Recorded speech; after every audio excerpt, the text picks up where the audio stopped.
నేను తనకి ఇస్తుంటే ఉందిగా.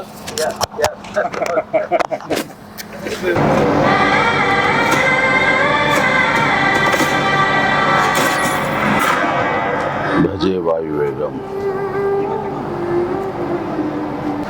మా విక్కీ యూవి క్రియేషన్స్ కాన్సెప్ట్ తోటి ప్రశాంత్ రెడ్డి డైరెక్షన్ లో వచ్చినటువంటి భజే వాయువేగం. ఈ టైటిల్ చాలా ఇంప్రెసివ్ గా ఉంది, చాలా ఇంట్రెస్టింగ్ గా ఉంది.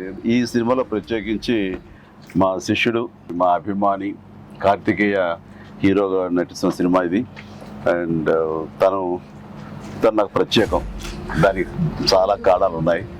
తను చిన్నప్పటి నుంచి నన్ను అంతగా అభిమానించే వ్యక్తి, నా అభిమాని.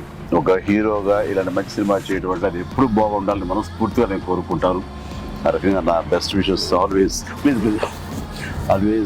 Will with Karthikeya. And then young directors like Prashanth Reddy లాంటి వాళ్ళు రావాలి. అలాంటి యంగ్స్టర్స్ ఎంతమంది కొత్త కాన్సెప్ట్స్తో వస్తే ఈ తెలుగు ఇండస్ట్రీ అంత ఫ్రెష్గా ముందుకు సాగుతూ ఉంటుంది.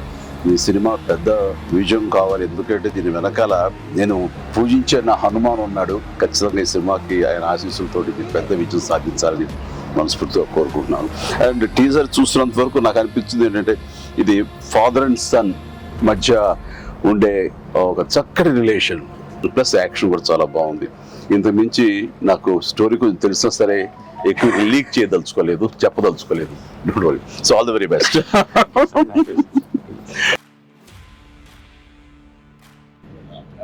సినిమాలో క్రికెట్ మీరు ఎప్పుడన్నా సరదాగా క్రికెట్ చిన్నప్పుడు? నేను కెప్టెన్ గా సచిన్ టెండూల్కర్ నా నెక్స్ట్ అది గుర్తుంది సార్, ఆ మ్యాచ్ చూసాము చేశాడు. అది విన్నర్ ఆ మ్యాచ్ చూశారు చాలా మంది. అది చూసేది మాత్రాన, అది నేను పార్టిసిపేట్ చేస్తే మాత్రాన నాకు బ్యాట్ పట్టుకోవడం వచ్చు, బాల్ ఎరగొట్టడం వచ్చు అనేది మాత్రం అనుకోవద్దు. నాకు అస్సలు క్రికెట్ రాదు. క్రికెట్ మీద ఇంట్రెస్ట్ కూడా అంత మాత్రమే. అంటే దానికి కారణం ఏంటంటే చిన్నప్పుడు బ్యాట్ తీసుకుని నేను కొట్టాలని చూశాను. వాడెవడో ఎన్నో కొట్టాడు నా బొట్టనేల మీద. ఇప్పటికీ ఇంజరీ ఉంది ఎట్లాగా చూడండి స్వెట్. ఇంకా అప్పటి నుంచి మళ్ళీ బ్యాట్ పట్టుకోదలుచుకోలేదు, ముట్టుకోదలుచుకోలేదు ఆ భయంతో. బహుశా వాళ్ళు నన్ను ఫీల్డ్కి రానివ్వకుండా చేయడం కోసంగా చిన్న ప్రయత్నం చేశారు. చిన్నప్పుడు 8th 9th class 10th class అప్పుడు మళ్ళీ ఎప్పుడు బ్యాట్ అలా వెళ్ళండి. సచిన్ మీ క్యాప్టెన్సీ ఆడేవాడు కాదు కదా సార్? ఏదో మనం రాసి పెట్టింది అంతే. ఇప్పుడు ప్రొడ్యూసర్ డైరెక్ట్ నాతో ఆడుకుంటారు. అది ఆడ తప్ప వేరే ఆడలేదు. విశ్వంబర నుంచి ఏమన్నా చిన్న లీక్ ఇస్తారు, త్వరలో ఇస్తారు. లీక్ చేస్తారు, లీక్ చేయకుండా ఉంటానా?